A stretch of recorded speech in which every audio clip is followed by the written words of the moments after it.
Грешным предлагает Бог дорогу в небо, что в союзе с Господом ни разу не был.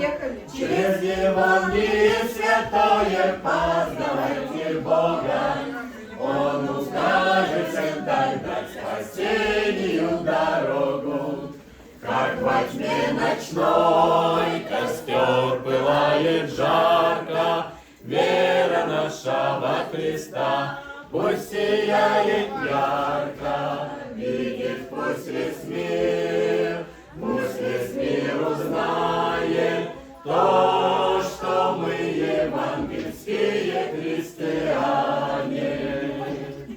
Слово Божие написано для всех народов, чтобы с плена сил лукавых шли все на свободу, чтоб не знали ни иных богов, ни истуканов, а к живому Богу шли, познали Его планы.